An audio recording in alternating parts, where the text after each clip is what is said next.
What does Chris Harrison know about being the first Black anything? I'll wait.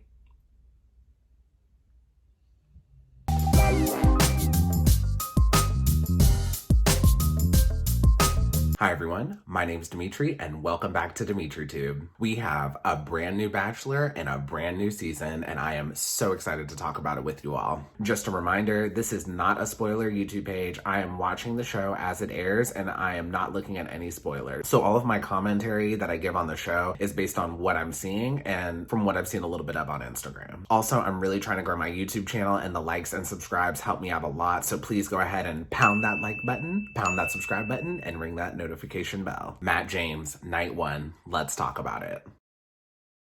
Okay, so to start the episode, we get a backstory on Matt James, and then we get to know him a little more. Now, not a lot happened in this intro, but there are a couple things I want to mention. The Bachelor has money. Like, there is clearly way more of a budget for The Bachelor than The Bachelorette, especially when comparing this to Tayshia Adams' season. For the show, ABC let Matt borrow a throwback Porsche and a G-Wagon. Now, I'm pretty sure Matt owns neither of these cars, but just for your reference, I'm not sure how much the throwback Porsche is worth, but G-Wagons start at $130,000. And that's like the base model. And then Matt has a sit down chat with his mom. And honestly, the conversation was very generic, but we do get to learn a couple things about him. So a few things we learn about Matt is that he's half Black, half white. He grew up in a Christian household and he also grew up in a single parent household with his mom. Now, this is very important. I need you all to note that Matt James is half Black and half white, but he never referred to himself as biracial like how Tayshia did in the previous season. Now, I'm not going to dive too deep into this because I've already talked about this in a previous review during Tayshia's season. If you want to watch it, I'll link it above. Also, another important thing to note, it's clear that Matt James grew up around more Black people than Tayshia did. Matt James played football in college, so I'm assuming he played football most of his life growing up. Now, if you played football, more than likely you're going to be around Black people, especially growing up in North Carolina like he did. Now, this is important because it's way different compared to how Tayshia grew up in the OC, likely around mostly white people. And last thing, Matt James says that he has issues with being vulnerable. Matt James says he's vulnerable because he grew up in a single parent household. Now, I did not understand this. I just don't get why having a single parent or having two parents or having divorced parents, like how that connects with being vulnerable. Somebody let me know below in the comments because I'm just not seeing the connection. Then we have a one-on-one with good old Chris Harrison.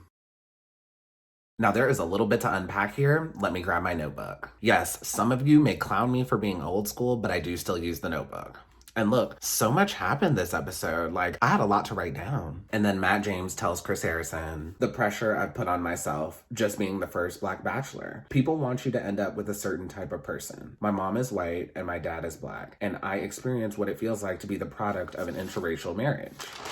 And then he later says, I don't want to piss off Black people. I don't want to piss off white people, but I'm both of those. How do I please everybody? Now, first of all, I understand ABC's goal in doing this, but what does Chris Harrison know about being the first Black anything? I'll wait.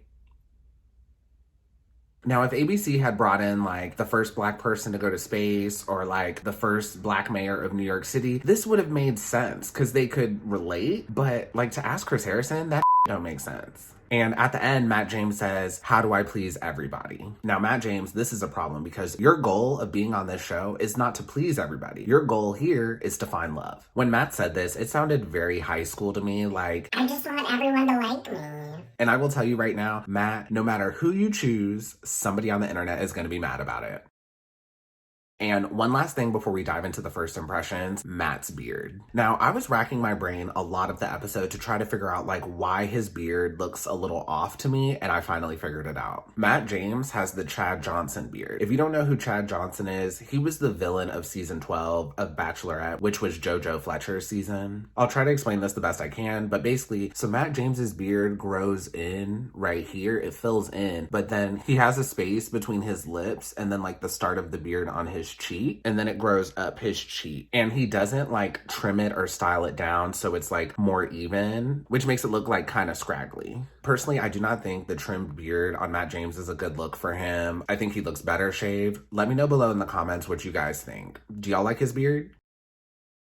Okay, first impressions. Now, I'm not gonna go over all the first impressions, it's just too many. I'm just gonna go over the ones that were notable for me. The first one I liked was Anna's. So Anna created the Bachelor survival kit, and in the kit, she had stress balls and she had red flags that Matt could put on the other girls. I really liked this one just because it was so creative. Like, it was probably one of the most creative first impressions we saw the whole night. The next first impression that I thought was interesting was Kaylah's. Now, some of y'all may drag me in the comments, but the way Khaylah spells her name, it's a little ghetto. Khaylah drove in on the pickup truck, and it was a reminder for Matt James to stick with his North Carolina roots. And you all may have not noticed this, but Matt asks Khaylah if it's automatic or stick, and Khaylah was very offended that Matt even asked the question. Now, me and Matt are about the same age, and 15 years ago when I learned how to drive, everyone was teaching automatic. Like, learning stick shift was more of like a specialty thing. So unless you're from another country, people don't really learn manual driving anymore, and I don't think Khaylah should have been offended at that question. The next first impression I liked was Kaili's. Kaili came in the lingerie and really cute shoes, and she brought the wardrobe with a couple dresses, and she asked Matt which one should she wear. Now, I love this because she had the other girls completely shook. So many of the other girls were just talking about her and just saying how much of a risk she took by doing that. And this is a good thing. You want the other girls to see you as a threat in this competition. Like, it only helps you. 2, this just shows how confident she is, and normally on Bachelor seasons, we tend to see so much insecurity amongst the girls, so it's great to see a confident girl come in. 3, Matt loved it. It was flirty and it was fun. Like, Kaili really showed us a lot of her personality right here, and I loved it. And if any of you watching this video want to call Kaili a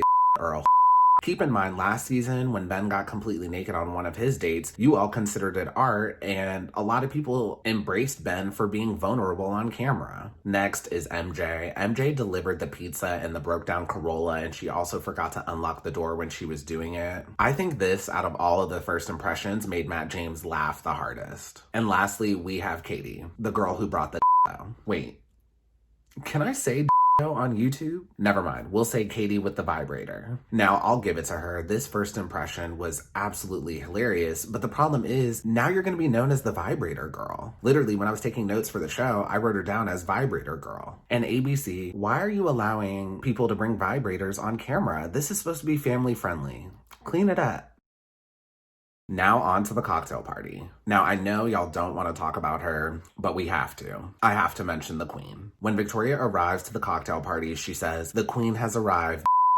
Now, I'm sure you all already know this is not a good look, and whenever somebody does something like this on reality TV, it normally doesn't end well. And after her arrival, Kit responds in a confessional, and she says, "But you can be the queen of your little thing." But I'm like, no, I'm president, king, CEO. And when she said this, I thought, wow, true words spoken from a future Instagram influencer. So with that, Kit is the first not here for the right reasons of the season. I just feel like you're not here for the right reasons. Kit's comment was just completely unnecessary, and by her saying you can be the queen and I'll be the president, like her trying to one-up Victoria like that just shows she's not here for the right reasons. Also, at time of filming, Kit was 21 years old. I will give her the benefit of the doubt. She was born and raised in New York City, and kids who were raised in New York City tend to grow up a little bit quicker, so it is possible that she's ready to find love and settle down. But to me, it really seems like she's just trying to be an influencer, and finding love was a very secondary goal for her. Also, it is clear that Kit, Victoria, and Katie, the vibrator girl, are there to bring drama. If they weren't there, the episode honestly would have been really boring. So back to the cocktail party. Instead of opening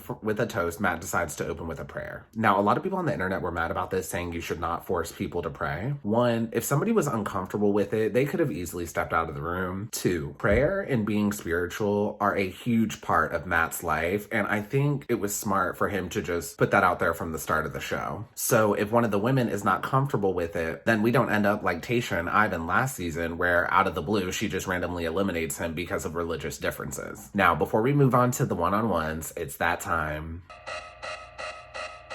Yep, it's the outfit of the episode. Let me start by saying one of the reasons I love The Bachelor way more than The Bachelorette is because there is just way more fashion, and the girls delivered this episode. Now, I'm going to do the outfit of the episode a little differently this season. I'm going to give you all the nominees, and then I'm going to pick one winner. Keep in mind, all of the nominees had amazing outfits, but only one can be the winner of the outfit of the episode. Now, the nominees of outfit of the episode are Rachael. Hello. Chelsea. Look incredible. Thank you. Nice to meet you. Kylie. Lauren. I'm about to take this journey with you. And MJ. And the winner is Lauren. Lauren is wearing this beautiful gold mermaid dress and she looks amazing. Somebody let me know below in the comments if it's not gold. I am a little colorblind. The dress fits her just right. The color is so unique. It definitely makes her stand out, and the ruffles on the bottom are such a nice touch. And I'm sad that she didn't appear more on this episode because I really wanted to see more of this dress. Now on to the one-on-ones. There are a few one-on-ones I want to talk about, and the first one is Rachael. Rachael tells Matt that the prayer he decided to do really touched her. And Rachael also says that she was happy this was Matt James's first time in the Bachelor process as well, because then they can both go through the process together for the first time. Now, first and foremost, Rachael looked amazing. She was in this really beautiful, sexy black gown with a slit on the side that fit her perfectly. Also, her earrings were out of this world, and the shoes were so cute. Now, this one-on-one really stuck out to me because the majority of the conversations were very surface level, and Rachael actually tried to connect with Matt. Now, I'm not quite sure yet if there's a connection between them, but Rachael was definitely a big standout for me. Next is Serena P. She's the one who brought the footstool so she could be closer to Matt, and she also played chess with him for a little bit. Now, this was the first connection that I saw. This is the first time we're seeing Matt really loosen up and have fun. And to me, if a girl can get a guy to loosen up like this and have fun, it's a very good sign. Next, we have a one-on-one with Mari. From the jump, it's clear that Matt James is very impressed with Mari. Matt and Mari are talking about how Mari's family dealt with the hurricanes in Puerto Rico, and they're about to have a really touching moment. And then Kaili, the Vibrator girl, butts into their conversation with the Vibrator. Then after that, Mari is very salty and goes and tells a bunch of the other girls what happens, and Kaili responds, "It was never on my bucket list to boop a pageant queen on the shoulder with a vibrator. Am I happy about it? Absolutely. Mari would definitely benefit from using my vibrator, and if she's my roommate, I will absolutely let her borrow it." Now that is nasty. You do not share vibrators. Like, that is so gross. Now the next one-on-one we have is with Bree, and Bree is my second not here for the right reasons. I just feel like you're not here for the right reasons. Bree tells Matt that growing up she didn't see many diverse love stories, and then Matt asks her to elaborate more on that. Like, I just couldn't imagine myself doing this journey and this experience if it were any other person to be here. And it's important for me to see diverse love stories. Now hear me out. I don't think she's here for the right reasons because she said it's important for her to see diverse love stories. So if that's the case, why did you go on The Bachelor? This show is notorious for not having diverse love stories. And then Bree goes on to talk about how she grew up in a single parent home, so she never got to see a love story, but like the way she explained it just seemed a little weird to me. Almost forgot to talk about this one, Kristin. When Kristin had a one-on-one with Matt, she asked him, how does it feel to be the first Black Bachelor? So I did not like this. When you grow up Black in America, you usually hear stories about the difficulties being Black, or you experience the difficulties of being Black yourself. Like, being the first Black person to do something is difficult, and you should know that. And also, he's on camera, so you know he cannot give a 100% brutally honest answer about that. And her asking that also just seemed a little fangirl groupie to me. And lastly, we have Abigail. Now, this was a really good one-on-one because it was like one of the only one-on-ones where Matt genuinely seemed to care about the conversation. And this conversation had the most depth out of any conversation we had heard on the episode. Abigail talks about being deaf and growing up with this disability. And after the conversation, she gets a kiss, and she also earns the first impression rose. Now we're going into the rose ceremony. Anna tries to telepathically connect with Matt so she'll get a rose, because during the cocktail party, she did not get a chance to talk to him. Now, I thought this moment was so funny, and it reeked of desperation, but I mean, you didn't talk to him at the cocktail party, so this is pretty much the only option you have. Use those telepathy skills to get a rose. And also, the producers were being real messy because Anna and Elena were wearing the same dress, and the producers made sure they stood next to one another during the rose ceremony. And during the rose ceremony, Alicia, the ballerina, gets eliminated. And during her exit confessional, she starts crying. And I'm like, girl, why are you crying? Like, you didn't even know him. But then I thought about it for a moment. Alicia traveled, she quarantined for 2 weeks, and then got eliminated first. I would cry too. Like, literally, you come all this way just to get sent home first. Like, that is the worst. I think she was more crying about the situation versus crying over Matt. And And that is all I have for you today. If you enjoyed this review, please pound that like button, pound that subscribe button, and ring that notification bell. And I will see you all next time. Have a good one. Bye.